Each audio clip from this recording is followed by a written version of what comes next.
Buddhism, so it's called Into the Deep with Buddhist ritual. So I'll say a bit more about that as the talk progresses. So we're going to do a little bit of ritual and devotion at the end of my talk, but it's entirely voluntary. No one will be compelled in any way, because that would be against our practice as Buddhists, wouldn't it?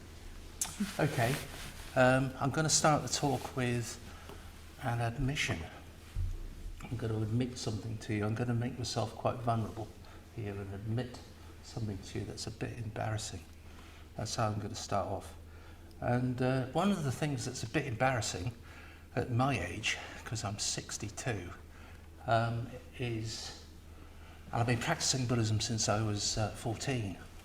And but one of my little hang-ups, an area where I've got issues, if you like, ongoing issues, is asking for what I want, or even asking for what I need. I find the area a little bit complicated. I don't always find it easy to kind of say, look, I need this, I want this. It's a lot better than it used to be. But I'd say it's still not been completely overcome. And it's been the case all my life. I think, as a lot of hang-ups, it goes back to my childhood. And we didn't have very much when I was a kid. And so my parents' mantra, well, they had two mantras actually, put up and shut up. So that was the first one. And the other one was, you've got two choices, take it or leave it. So I've never had any difficulties with, I'm not being fussy about food and all that sort of thing, because there's two choices, take it or leave it. But it has left me with a little bit of issues around, if I go out to a restaurant and, I get given the wrong meal or something like that, I find it quite difficult to go and complain. And I'm one of these irritating men that if I'm driving and I've lost my way, I won't stop somebody and ask, I'll just keep driving until I find it, and I'm one of those sorts of people. And it's the same with work projects as well. I'm retired now, but when I was working, I'd often be struggling away and I wouldn't ask for help when I really needed it. So my default mode is to be very, very independent. I'll sort myself out, and I won't ask anyone for help. And but since I've been involved in the Sangha all these years, obviously the Sangha has really helped me in that way, because we're a team, we share. You can get help within the Sangha. Also, my partner, Saddharaja, she's been very helpful to me over the last 29 years. She's often sort of saying to me, look, you're not getting what you want here, are you? Why didn't you ask for it properly? And I've allowed her to do that as well, which is really good. So I think there's been, a lot of progress has been made. In my career, my last job I did before I retired, I worked in a hospital in the NHS. I remember I went for the job interview, and they said to me, can you give us 3 reasons why you want this job? Which is a pretty standard thing in job interviews, isn't it, these days? And I said, I can't actually, because I don't really want it. And, but I need a job, and I've got all the skills, and I've got a good attitude. So, I'm here. And so I walked away from my interview thinking, I'll never hear from them again. But actually they rang me up a week later and they said, we really like your honesty. And I worked there for 3.5 years before I retired. Another good example is when I decided to ask to be a member of the Triratna Buddhist order. Just, I've been an order member for 31 years now, but it's quite a big thing to ask to become a member of our order. You've got to train to do that, and often train for many years. But I really found it difficult to write this letter, formal letter, and send it off. And then there was a group of senior order members who have to decide if you're right. I didn't like the idea of other people deciding my life. It kind of really went against the grain. But I really, really wanted to be an order member. I really, really wanted to, what we say in Buddhism, go for refuge. I really wanted to commit myself to the Buddha, Dharma and Sangha in a formal way. I wanted to do that, and so badly that I was able to overcome this kind of little resistance that I had. And the interesting thing is, when I did actually overcome the resistance and I asked, there was a lot of energy released. I felt a lot of satisfaction and peace that I'd actually asked, and I'd overcome my little resistance. And of course, all these complications and issues are to do with, wrong views, my ego, some kind of my individual ego, if you like.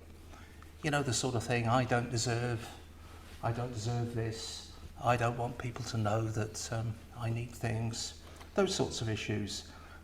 They can't teach me anything, all that kind of stuff. I am a rock, I am an island, as the song goes. It's that kind of stuff, isn't it? It's all that kind of stuff. So that's what I've had to work with over the years. So in this series on Buddhist ritual, we've been exploring various spiritual moods that we get within doing Buddhist ritual, and particularly this ritual that we call the Sevenfold Puja. And they're really important spiritual mood stages that we go through in the practice, and we've been doing some of that. We've had one on reverence. Arthur said he gave us one on reverence, talk on that, and we did some. Arthur Prayer talks about commitment. Last week, Callahan and Dee talked about confession and rejoicing. And tonight it's my turn to talk about asking for the teaching. Or more specifically, there's a particular term we use, which is entreaty and supplication. It's quite old-fashioned language, isn't it? But it really means asking for the teaching, or being receptive to the teaching. So notice that word, receptive. I'll be going into that in quite a lot of detail in a minute. So what I'm going to do is, it's quite a short set of verses, and I'm just going to read them through. There's just 2 verses, and what you'll notice is they're almost exactly the same. They're almost saying exactly the same thing. So it's like it's being repeated twice. Anyway, here we go. So I'll read it through twice, so you can really soak it in. Saluting them with folded hands, I entreat the Buddhas in all the quarters. May they make shine the lamp of the Dharma for those wandering in the suffering of delusion. With hands folded in reverence, I implore the conquerors desiring to enter nirvana. May they remain here for endless ages, so that life in this world does not grow dark. Okay, I'll read it again. So really sort of take it in, Saluting them with folded hands, I entreat the Buddhas in all the quarters. May they make shine the lamp of the Dharma for those wandering in the suffering of delusion. With hands folded in reverence, I implore the conquerors desiring to enter nirvana. May they remain here for endless ages, so that life in this world does not grow dark.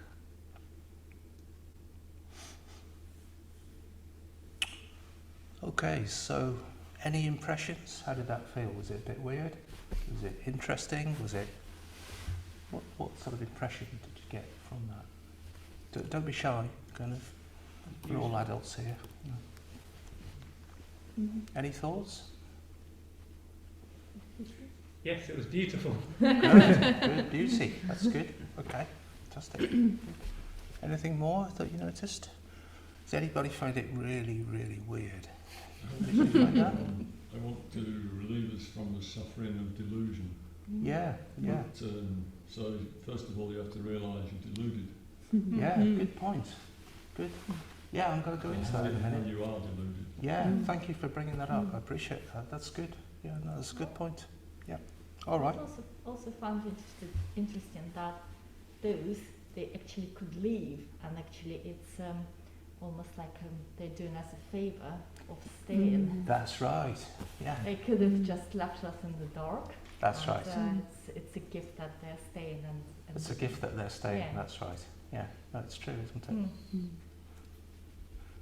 Good stuff. There was a kind of contrast between the light and the dark as well, wasn't The there? light and the If dark. they were going to stay, they would be light, Mm. and if they would leave, they would be dark. Good. Hey, you're picking up on all the important themes here. This is good. This is what I want to hear. Fantastic. Thank you. Good. Okay. So as it's quite short, I'll go through it line by line and talk a bit about that. So let's have a look at the first line. Saluting them with folded hands. So you'll often see Buddhists doing this, and it looks like prayer in other religions. And though it's exactly the same, it isn't. Actually, it's quite different, because we're not kind of praying to a theistic God or anything like that. It's actually a sign of, it's a salutation. It's a reverence, what we call a salutation. For most of us, when we see that word salutation, we might think of salute, like as in the military. Well, it is, but a lot more spiritualized than that. There's a recognition of where we are and where the Buddha, the Bodhisattvas are, which is a lot further on the path. We're seeing our own potential in that. But also there's all sorts of symbolism around the folded hands. There's a jewel called the Chintamani, the wish-fulfilling jewel, and you're holding the Chintamani, which grants you all the wishes of the world. There's that symbolism. And also it's connected with lotuses. You'll often see with lotuses, which are used as a symbol for Dharma practice, for Buddhist practice, the unfoldment, and it's connected with that as well. So there's all sorts of symbolism connected with this area of folded hands. So it's quite significant. If you go to Buddhist pilgrimage sites in India, as I regularly do, you'll often see thousands of people in one place of different nationalities, all doing the same thing. Yeah, you've seen that, have you? Yeah, you're nodding, yeah, good. Okay. So, yeah, you're seeing value in advanced practitioners. You're seeing your potential in what they have and what they're teaching. You're showing your genuine respect, which is something that you actually feel. But you have to feel that respect. It's not something that can just be manufactured. But I'll go into that in a minute. I entreat the Buddhas in all the quarters. Okay. So in this line, you're looking up to the Buddhas as your ultimate example of spiritual development. They are the shining examples, if you like. You're receptive, you're open to what they can teach you, and you're not being like I've been. It's like, oh, they can't teach me anything. They've got nothing to offer me. You're actually open in some way to them.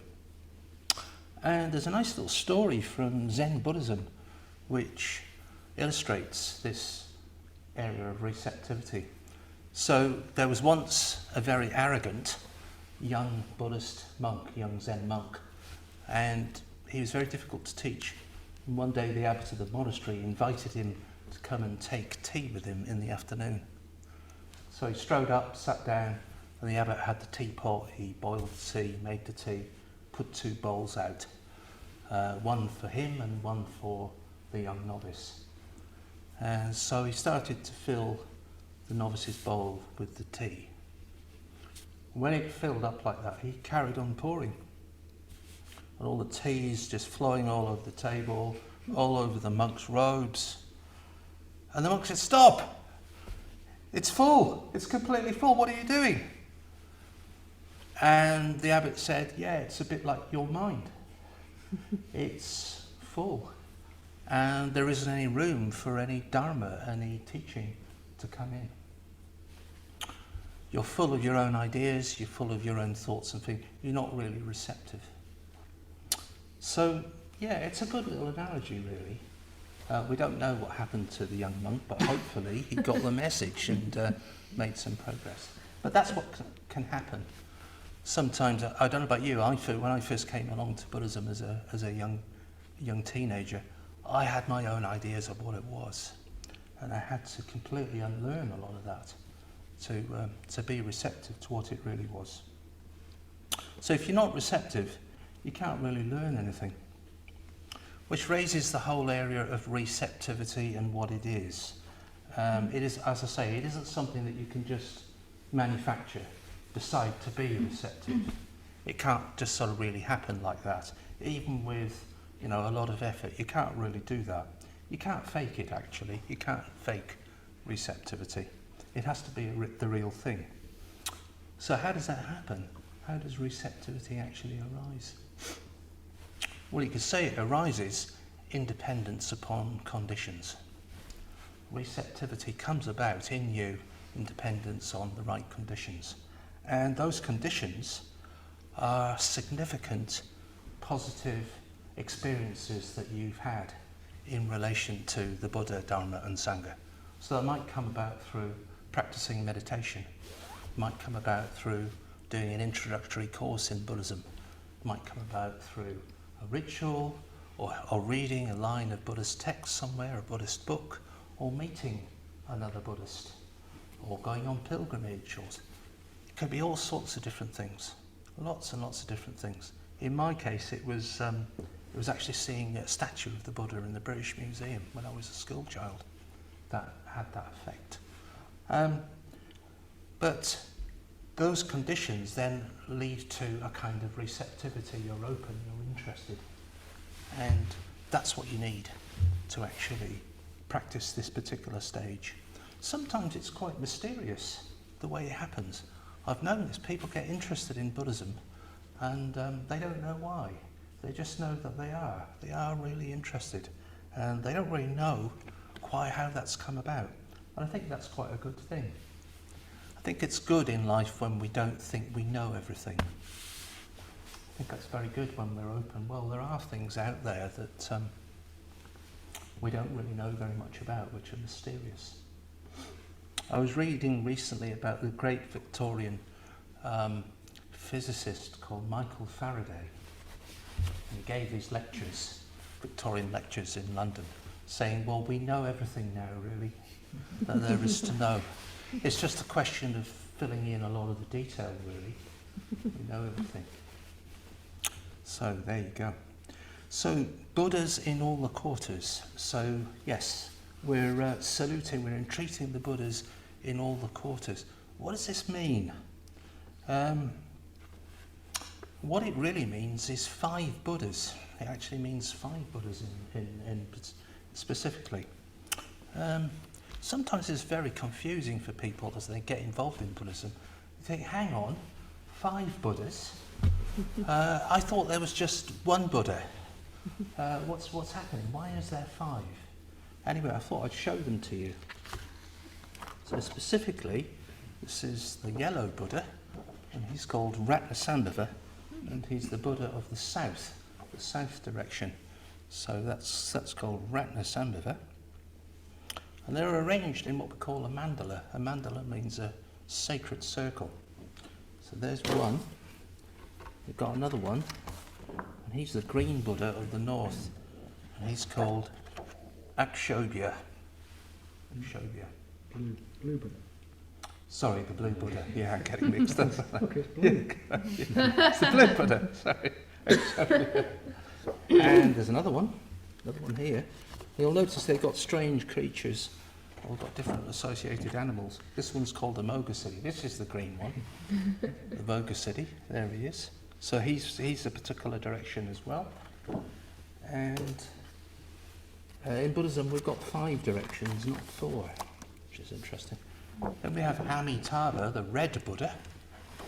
He's the Buddha of the western quarter. Amitabha. And finally, in the centre of the mandala, we've got a Buddha called Vairochana. Vairochana. So they're all kind of a bit different. And you think, well, what's going on? I thought there was just one Buddha. Why have we suddenly got... It's quite complicated. And you might even notice that there are other kinds of Buddha-like figures, the statues and bodhisattvas, and you think, well, what on earth's going on? So I'll tell you a little bit about it. I'll tell you about what's called the Triratna Doctrine, but I'll explain it very simply, really.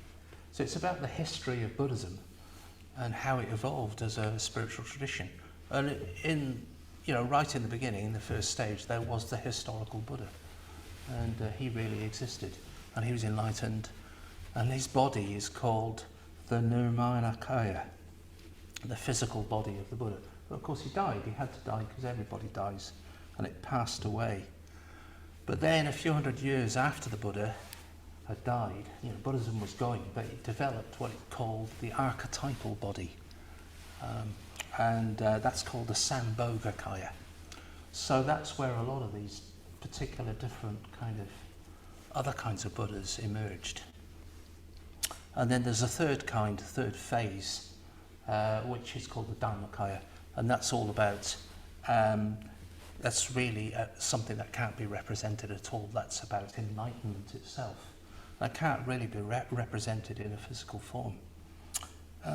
So the Buddhas of the different quarters come from this second phase of the history of Buddhism, the Sambhogakaya. And what they really represent is they're all aspects of the one Buddha, of the enlightened experience of the one Buddha, but they're particular qualities that come out.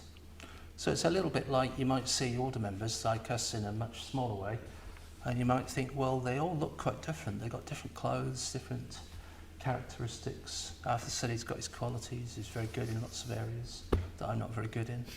But I've got some qualities too. We've got men and women of great qualities, but we're all involved in the same thing. We're all still the same ordination. But on a much bigger way, it's like that with the Buddhas. They're aspects of it all. So, in Buddhism, it's not like a kind of directional map of north, south, east and west. It's all directions of space. So enlightenment is everywhere. So just a little bit of background on that really. That's really what we're talking about. So we're receptive to all of it, not just the historical Buddha. Because people have said to me sometimes, Buddhism's about India thousands of years ago, isn't it? It's all very historical. And I'm not really very interested in that country, and well, it isn't really. It's where it emerged, but it's much more universal and archetypal than that. All right, let's move on. May they make shine the lamp of the Dharma for those wandering in the suffering of delusion. So, it's a nice image, I think, really. Making shine the lamp of the Dharma. It's flowery language, but it's a nice image. And in a way, it's the most basic form of illumination, is a lamp. When, in the ancient world, it was the essential form of illusion, of making light, when the sun wasn't actually shining. And we know that cavemen, in their caves, men and women, used moss that was drenched in animal fat, and it was placed on stones or shells and lit to create lamps. Very effective. They probably did their cave paintings with these little shell lamps, and incredible, really. We know that for a fact that they did that. And of course, in third world countries today, people are still using lamps. They may not have electricity. In fact, in some parts of the UK, they haven't got electricity at the moment still, I'm afraid. It must be very difficult for them. So the Dharma is a lamp to lighten the darkness of ignorance. And it's a kind of traditional image that we use in the Dharma, in Buddhist practice. We use this image of the light lighting up the darkness of ignorance. It's well used analogy, and it's still very effective. So in other words, we're asking the Buddhas and the Bodhisattvas to keep on teaching for the benefit of other people who haven't had the benefits that we've had of the Dharma. Yes, they're not getting what we're getting. So we're thinking of other people. We're not just thinking about ourselves. In this culture in the West, it's very easy to become self-obsessed. And in Buddhism, that's the antithesis of Buddhist practice. So we realise there are so many people in the world who would benefit from practicing the Dharma if they could hear it, if they had the opportunity to practice it, if they were introduced to it. their lives would be enhanced in a great way. Millions and millions of people whose lives lack meaning and compassion, lack wisdom in their lives. And if they came across the three jewels, things would be able to change for them. It's very interesting, in the Triratna movement, we have over 100 Buddhist centres like this around the world. Over 100. There's 30 of them in the UK alone. And we've got a lot more groups as well on top of that. And what's interesting is wherever we go in the world and set up new Buddhist centres, people come. We never get a situation where you open a centre and nobody turns up. That's never happened. It just seems to be that that's what happened. People come. I'm involved in setting up a centre in Calcutta in India at the moment. We know that hundreds, thousands of people will come. It's just something that we've noticed over the years. And people are very appreciative. People are very appreciative of what they get. So let's look at this line, the suffering of delusion. What do we mean by that? Well, delusion is suffering, I would suggest. We don't know what to do about the suffering that's going on in the world. The world is very unsatisfactory. You've probably noticed it's unsatisfactory for us a lot of the time, no matter how much money we have, no matter how good looking we are or well placed. There's still suffering, and you can't just sort of make it easily go away, can you? It's very hard to do that. And so there's suffering for us, there's suffering for other people going on in the world. It's quite a strong word, suffering, isn't it? And the traditional Buddhist analogy is a cart wheel which is improperly fitted on the cart, and so you get a bumpy ride. So one of the words we use is called dukkha, which means unsatisfactoriness, really. Things are never really that smooth, are they? Sometimes they are really terrible, of course, but often they're just unsatisfactory, you know. Yeah, so having the Buddha, the Dharma and the Sangha in your life, it gives you a tool to work with this. It gives you spiritual tools like meditation, to help you to develop wisdom and actually see the world as it really is, rather than how we think the world is. Because we're not seeing the world in the right way, according to the Buddha, which is one of the reasons why the world is so painful and difficult for us. We create our own suffering for ourselves. There's a whole lot I could say about that, and we have talked about it a lot here. There's a whole series of talks I could give. But yes, we often lack a perspective, the right perspective on how to approach the world and our experience. So meditation's a start because it gets to show you what's going on in your mind. And often it's a bit of a surprise, isn't it, what's going on in your mind. So you feel, well, here I am going to try and practice universal loving kindness to various people. You find it's a bit more difficult than that. It doesn't just sort of naturally flow. You have to learn how to do it.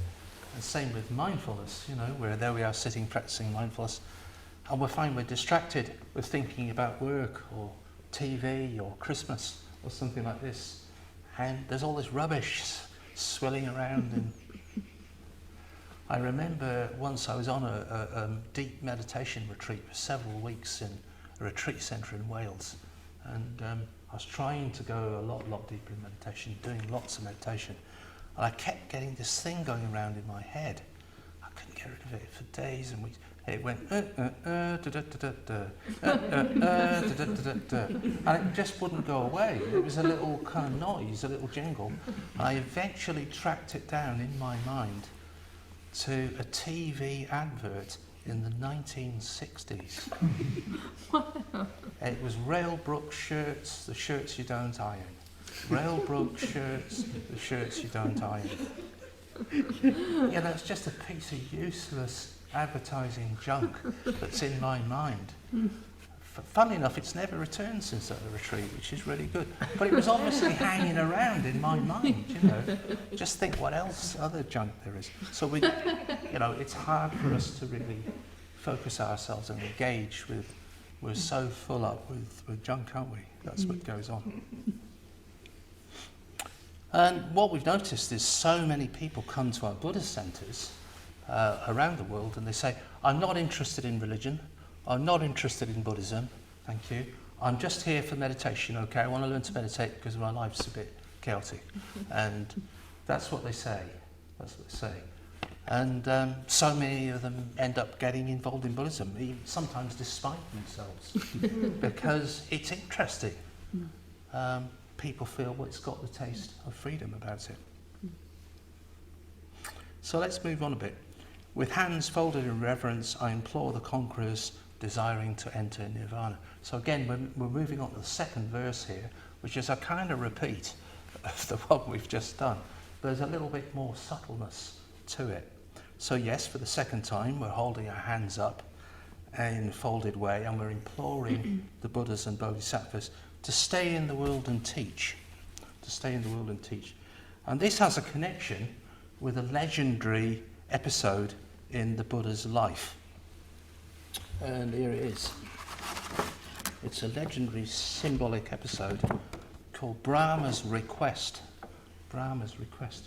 So there's the Buddha, and he's seeing this this sort of Hindu-style god, if you like, that's kind of appeared before him. And there's a lake of lotuses all in front of him. So it's all very symbolic. I wouldn't take all this literally. But what it was said happened was after the Buddha gained his enlightenment under the Bodhi tree, he was just inclined to remain completely silent. And just think, well, that's it, I've enlightened, I've understood this incredible truth about life. No one is going to be able to understand this. Because all these beings milling around, they've got all this dust over their eyes. They can't really see.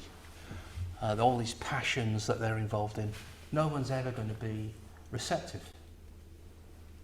And at that moment, there was this blinding light, and this great god Brahma Sahampati turns up and said, whoa, no, that's not how it is.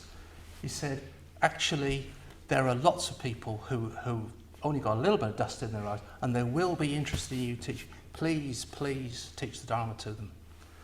And the Buddha looked out over the world, it said, and he saw the world as 1,000,000 little lotuses saw this lake, and people were like 1,000,000 lotuses. And some of those lotuses were like definitely submerged under the lake. Some of them were just peeking up over the surface, and others were standing really proud of the lake itself.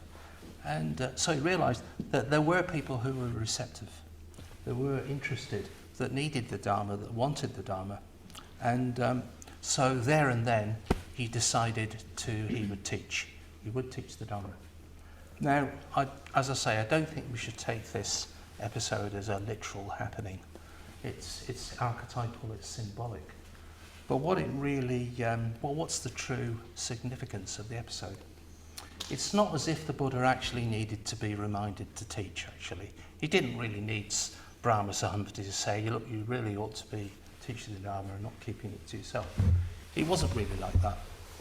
He was always going to teach. He was always going to do that.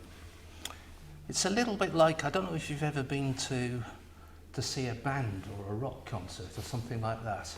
And at the end, they do an encore, don't they?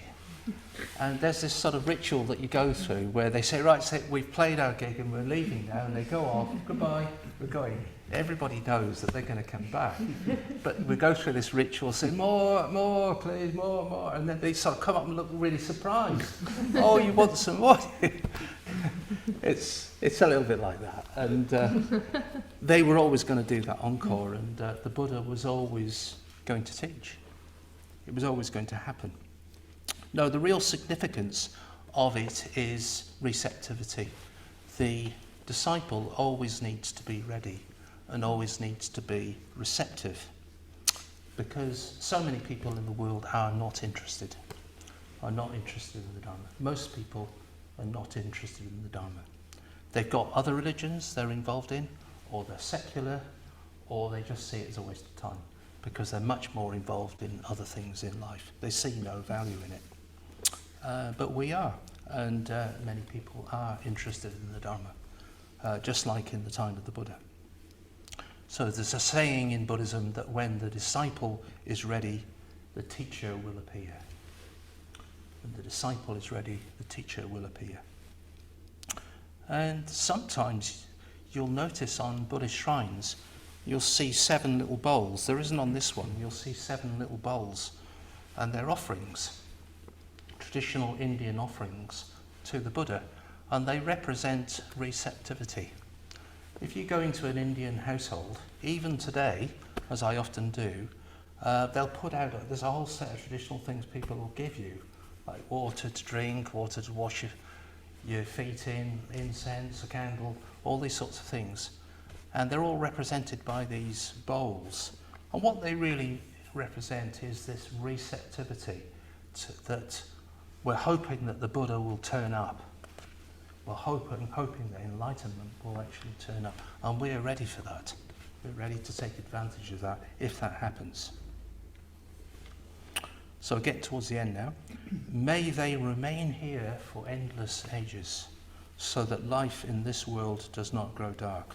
So we want the Buddhas and Bodhisattvas to hold back their entry into full and perfect enlightenment for the benefit of the world. Well, actually, there isn't really any holding back of entry into enlightenment. That's already happened. It's an archetypal thing.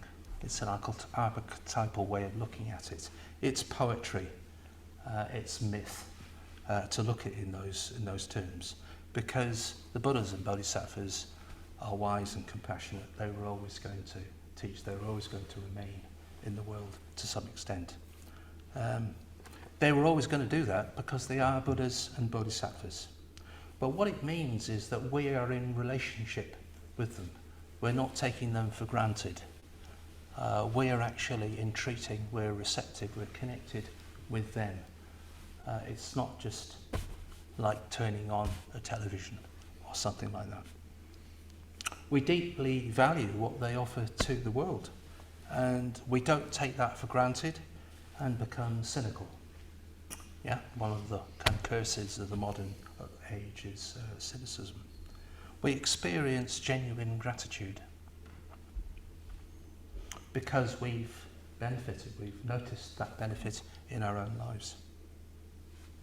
Yeah, one of my, I teach regularly in India, have been doing for the last 18 years, and often I'm quite taken away by the gratitude of people when I teach in Buddhist centres, and people want me to go to their homes and visit them and give them a little talk and have a meal at their homes. It means so much to people, it means so much.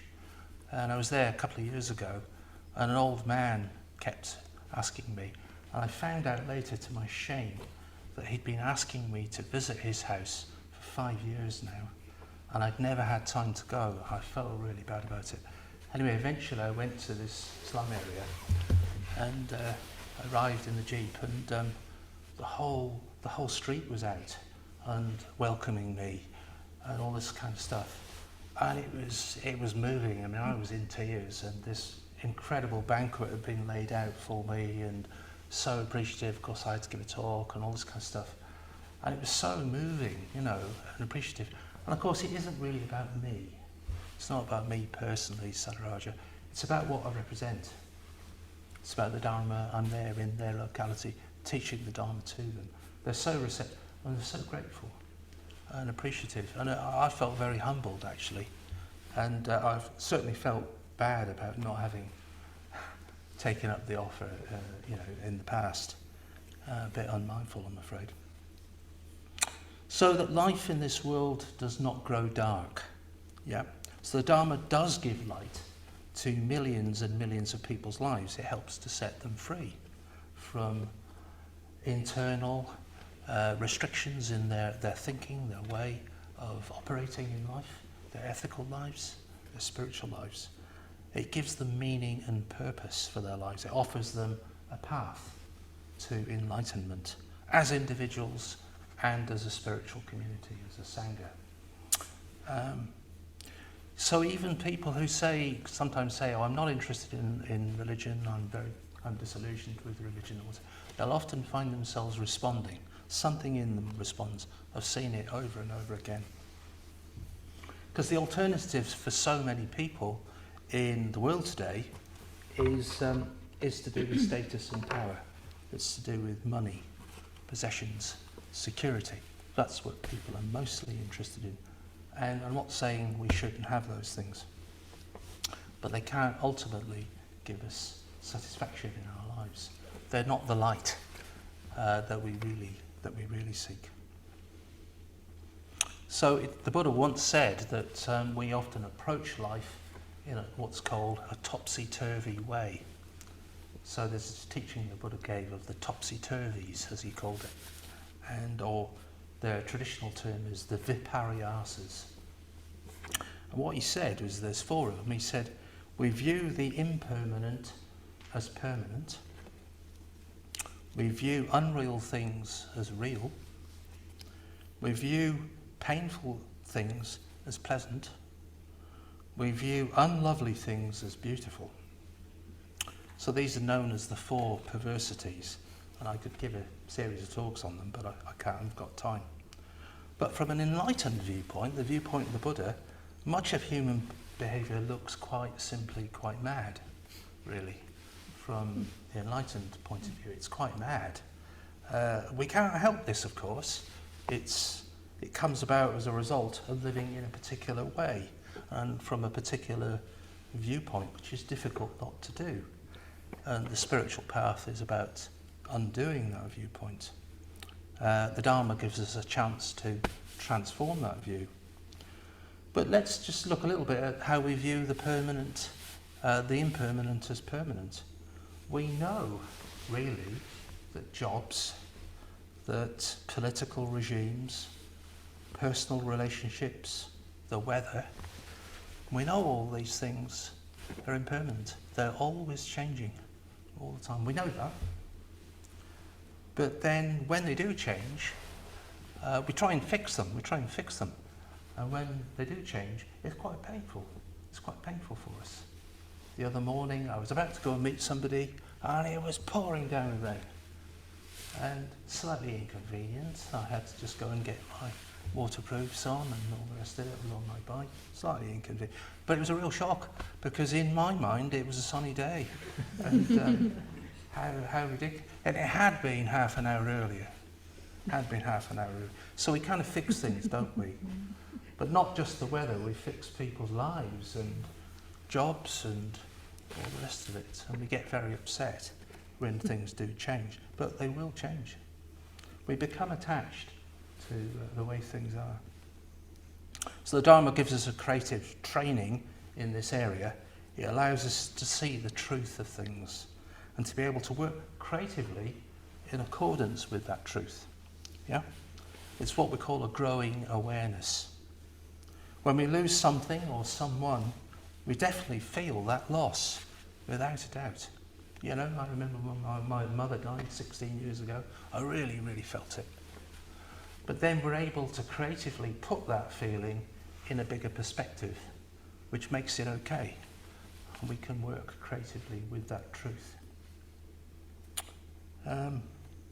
Because it's the way that things are. It's the way that things are that my mother died, because she was elderly and she was ill. It was going to happen. So life in this world doesn't need to grow dark. It can be full of light and life. And the Dharma is our doorway into this kind of deeper understanding. And we have that choice in our lives. Having the Dharma available to us is so valuable. The teachings, having the teachings of the Buddha available, having the people, spiritual community, the Sangha available, the facilities that we have, and the opportunity to practice. So Buddhist centres and retreat centres are a really big help, and the people in them. And imagine if the Cambridge Buddhist Centre just didn't exist, or it was closed. Imagine what our lives, it would be much more, it wouldn't be possible to practice the Dharma in Cambridgeshire, but it would be a lot more difficult if this place was new. Hundreds and hundreds of people go through this place every week, and thousands throughout the year. It has a really big effect. It's a great facility for people. So, to summarise everything in a few words that I've been talking about in this stage of entreaty and supplication, or asking for the teaching. It's about overcoming our wrong views and our individual ego. It's about being receptive to the three jewels, the Buddha, Dharma and Sangha. It's about making an effort with our spiritual practice. And it's about valuing the Buddhas and the Bodhisattvas and those lesser beings who make the Dharma available to us. So thank you, that's my talk. So what I'm going to do now is I'm going to throw things open to you here and our friends on Zoom for questions and answers. Does anybody, now please don't be shy. Sometimes the best questions are the questions where people say, oh, that doesn't sound very good, does it? And please ask your questions on this subject. And then when we've had a little period of this, we'll do a short ritual.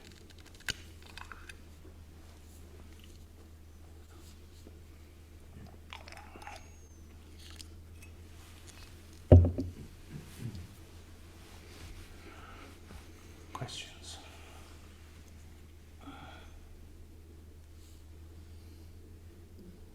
I loved your little story about the 60s advert, but you give me an earworm now.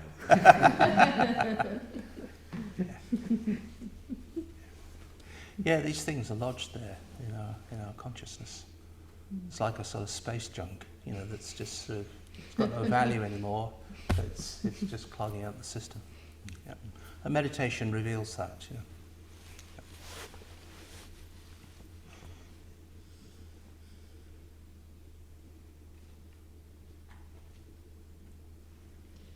Is there? Oh, go on. You go. Coming from India, I wasn't aware that there was a difference in the Buddhist way of doing the silent Yeah. compared to the standard way that we know culturally as a namaste. So Yeah. this is the- Well, I think the namaste, because the standard civil greeting in India is namaskar or namaste, where you put your hands. There isn't a difference, I think, in India, because Hindu culture and Buddhist culture, there's some overlap there in some of the rituals and gestures. But there's definitely a difference between that and Christian prayer, and bringing your hands together in Christian prayer, which means something quite different. Looks the same, but it means something quite different. Yeah. Am I correct in assuming there's a reason for the order of the things in Sevenfold? Yes, there is. There is a reason. And it's taking you through these devotional moods which reach a climax. So we'll be talking a bit more about that next week, because we're kind of reaching a climax. Vera Jyoti will be here and she'll be talking about self-surrender and what that is. So yeah, you're taking off, you're going through these different moods. So in 2 weeks' time we'll actually be practicing the puja. We'll have a chance to do that and see how you feel going through it. And just like, if you're going to a classical concert or something like that, they don't just go straight into the finale. They warm up, don't they? And it's like that, really. There are definite moods and stages. So last week we had confession and then rejoicing in merit. So in one bit you're kind of cleansing yourself of your unskillfulness so that you can move on to rejoice in the wonderful things that are going on. So there's a definite order to things, definitely, yeah. I did once try and do a puja backwards when I was on a solitary retreat once, which is a slightly sacrilegious Buddhist act, really. But I did it on a retreat just to see what it was like. And it was really weird, actually. And I just thought, I'm going to do that again.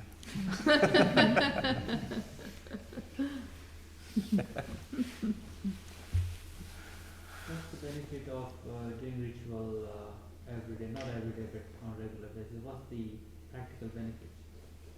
Good question. I think, Sorry, can you repeat the questions for the guys on Zoom? Just 'cause yes, it's hard to hear he's them. saying, what's the value of doing some kind of Buddhist ritual every day? That's what he's asking. And I think there is a value. I do a Buddhist ritual every day, just a short one of about 5 minutes.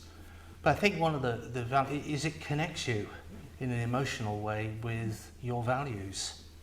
So you might have all sorts going on in your working life, or what's happening in your day, what's going on in it might be annoying you, but it reminds you, oh yeah, this is actually a big part of my life, it's really important, it's a perspective on my life, it connects you with something really, really valuable.